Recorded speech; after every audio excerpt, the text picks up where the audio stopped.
दर्शकों जय माता दी। आप देख रहे हैं पंडित दिनेश। मैं आपके लिए आज जो हमारा चर्चा का विषय है वह है मीन लग्न। लग्नों में द्वादश लग्न, उसके विषय में आज बात करते हैं। यह क्या है? जल तत्व द्विस्वभाव, इसका स्वभाव जो है वो द्विस्वभाव है और स्त्री राशि है। इस लग्न का जो जातक होता है मध्यम कद वाला, सुंदर, और नेत्र उसके बड़े सुंदर होते हैं, शरीर उसका बड़ा सुंदर होता है। वह पुरुष हो या स्त्री हो, उनकी बनावट बड़ी सुंदर होती है।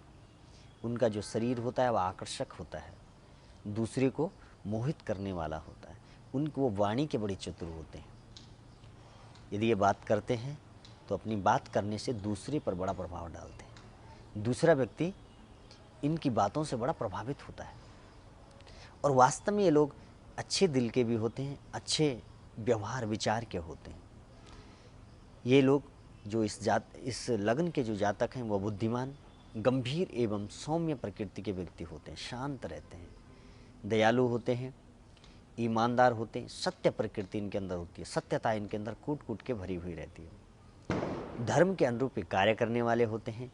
साहित्य में इनका क्या विशेष रुचि होती है। अपनी मान मर्यादा के प्रति बड़े सचेत रहते हैं। समाज के लिए क्या है, समाज के साथ ये लोग बढ़ना चाहते हैं। ये अपनी मान प्रतिष्ठा के प्रति विशेष ध्यान रखते हैं। ये देवतुल्य होते हैं, देवताओं की प्रकृति के होते हैं। ये सदैव धर्म का कार्य और धर्म के अनुरूप चलने वाले होते हैं। यदि इनका लग्नेश अच्छी स्थिति में है तो ये वास्तव में देवतुल्य होते हैं। ये किसी पर न अन्याय करते हैं, न स्वयं पर अन्याय बर्दाश्त करते हैं। अर्थात ये कभी भी कोई गलत कार्य नहीं करते हैं, ना अपने साथ कोई गलत होने देते हैं। ये लोग संगीत, अध्यापक, चिकित्सक और अभिनेता, धर्म प्रचारक,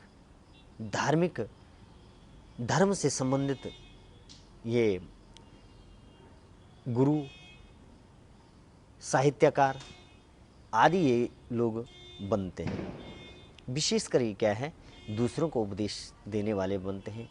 मतलब इनके अधीनस्थ लोग रहते हैं। ये किसी के अधीनस्थ नहीं रह सकते हैं या नहीं रह पाते हैं, क्योंकि गुरु कभी भी किसी के अधीनस्थ नहीं रहता है। ये लोग व्यवसाय को अपने बढ़ाना चाहते हैं। ये बहुत कुछ इनके पास अर्जन करने का इनका विचार होता है, मन करता है। इनके पास जो पैतृक संपत्ति है वो भी बहुत अधिक होती है और पैतृक संपत्ति से इनको लाभ भी होता है। ये क्या होते हैं, डरते बहुत हैं ये लोग। इनका जो स्वभाव होता है वो डरने वाला होता है। ये कभी भी कोई क्या है बड़े निर्णय को नहीं ले पाते हैं। द्विस्वभाव अर्थात ये कहते हैं इस काम को करूं या ना करूं, डिसीजन लेने की पावर इनके अंदर बड़ी कम होती है। जैसे कई लोग होते हैं रिस्क ले लेते हैं। कभी कोई क्या है, कोई कार्य है वो उसमें कभी किसी को फ़ायदा हो जाता है जो रिस्क लेने वाला होता है। लेकिन ये क्या है, कभी भी यदि किसी प्रॉपर्टी, किसी चीज़ को भी ये लेते हैं, जीवन में कार्य करते हैं, उसको सोच के करते हैं, बहुत सोचते हैं। और उसमें भी बार बार इनका मन क्या है, विचलित होता है, करूं या ना करूं। वो दुस्वभाव में रहते हैं। तो यदि ये अपने स्वभाव को इस तरह से परिवर्तित करते हैं तो ये जीवन में बहुत आगे बढ़ते हैं। इन पर परमात्मा की विशेष कृपा होती है।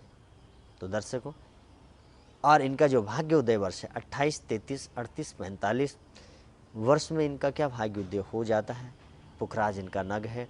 और नग पहनते हुए आप जब किसी भी रत्न को आप धारण करते हैं तो उसके लिए ये तो एक सामान्य है लग्नों का फलादेश। लेकिन विशेषकर यदि आप अपनी कुंडली और अपने विषय में जानना चाहते हैं तो दर्शकों, सबसे पहले हमें अपने विषय में अवश्य जानना चाहिए। यदि मानव तन यदि हमको प्राप्त हुआ है तो हमें संसार के बारे में तो बाद में जानना है, परमात्मा के विषय में भी बाद में जानना है। स्वयं के विषय में सबसे पहले हम जाने तो हमको सब कुछ ज्ञान प्राप्त हो जाता है। इसलिए वही हमारी कुंडली है जो हमें क्या है, अपने विषय में जानने का अवसर प्रदान करती है। तो इस प्रकार से हमने मीन लग्न की बात की। और अन्य जो आप ज्योतिष से संबंधित अन्य ज्ञान के लिए आप YouTube चैनल पर मुझे देख सकते हैं। जय माता दी।